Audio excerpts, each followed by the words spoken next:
In an ideal world, prisoners do the time, reform themselves, and then are released as functional members of society. Sadly, things don't always happen that way. Many prisoners commit crimes on the inside and never return home. Many more fall back into their life of crime on the outside and offend again. And in the worst cases, these acts lead to fatal consequences for innocent victims. David Edward Maust was just 9 when he first tried to kill another human. The target was his younger brother. Maust set the boy's bed on fire while he was sleeping in it. Then, when that didn't work, he reportedly tried to drown the boy in a nearby lake. That didn't work either, and by then, David's parents had had enough. They placed him in the care of the state. He remained in foster homes until he turned 17, at which point he shipped off to Vietnam. While stationed in Germany later in his military service, Maust admitted to killing a German man near the military base. In his military diaries, he recounted other supposed times where he had killed people in prior years, too. He was only convicted on a manslaughter charge in Germany, though. After serving 3 years in prison, he was released and discharged from the military. Back home, Maust continued to wage war. First, he was tried for attempted murder, but he was acquitted. Then, he killed a 15-year-old named Donald Jones and led police on a violent chase from Illinois all the way to Texas. He was finally caught, jailed, and extradited. Back in Illinois, he was convicted of murder and sentenced to 35 years in prison. But once again, he got out early. This time, Maust was paroled in 1999 after serving only 17 years for Jones' murder. Over the next 4 years, he killed at least 3 more teen boys. Finally, in 2003, he was arrested for the new crop of murders. During that investigation, he confessed to 2 more murders police hadn't yet pinned on him. By 2005, a jury showed no hesitation convicting Maust. He never got out of prison again. Later that year, Maust hanged himself in his jail cell. David Edward Maust, a disturbing childhood of violence and escalation. The chilling account of David Edward Maust's childhood begins with a terrifying act of violence at the tender age of 9. His first attempt to end a human life was directed at his younger brother, a deeply disturbing incident that foreshadowed a life marked by escalating aggression. Setting his brother's bed ablaze while he slept was a calculated and horrifying act, a stark indicator of an unaddressed darkness within a child. This initial act, however, was not the end of Maust's violent trajectory. It was merely the beginning of a disturbing pattern. The subsequent actions taken by Maust after the failure of his first attempt reveal a terrifying resolve and a growing capacity for cruelty.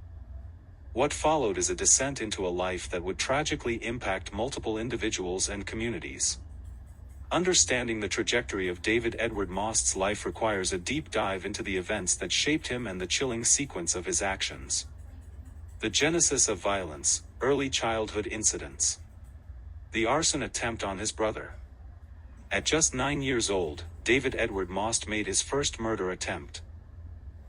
His younger brother, sleeping soundly, became the target. Psychological and sociological analysis. Potential contributing factors. What makes a person like David Edward Maust commit such acts? Experts often look at nature versus nurture. Did he have a genetic predisposition towards violence? Or did early trauma, abuse, or neglect play a larger role? The specific details of Maust's past are not always public, but such factors often shape violent paths. Many killers show signs of psychopathy or antisocial personality disorder. These conditions often involve a lack of empathy. Could early help have changed his future? We often wonder about missed chances for intervention. Expert perspectives on serial violence. Forensic psychologists study the minds of people like David Edward Maust. They try to understand how a person becomes a serial offender. Such individuals often show a steady escalation in their violence. What drives them to commit such heinous acts? Experts believe early behaviors, like cruelty to animals, are strong indicators.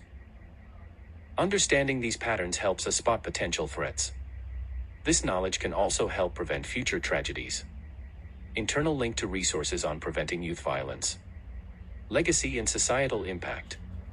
Impact on victims' families. The impact of David Edward Maust's crimes on the families of J.B. and Timothy Bates is profound. They live with immense grief and loss every single day. Their lives changed forever when their loved ones were taken. No words can truly capture their pain. Seeking justice for their children was a long, hard road. Even after conviction, the healing process continues. Families often turn to support groups to cope with such deep trauma. Preventing future violence. Detection of warning signs is crucial. Parents, teachers, and neighbors all play a part.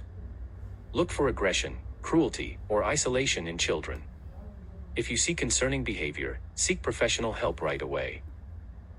Internal link to mental health resources for children. Communities must work together to foster safe environments. Reporting strange or concerning behavior is vital.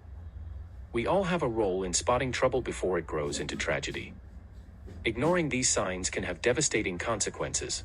The story of David Edward Maust is a stark reminder of how early violence can escalate. His childhood acts, starting with the attempted murder of his brother, paved a grim path. We've explored the tragic deaths of J.B. and Timothy Bates, and the justice served. Understanding Maust's journey offers crucial lessons for us all.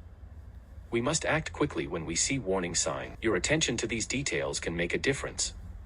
What will you do to help foster safety in your community?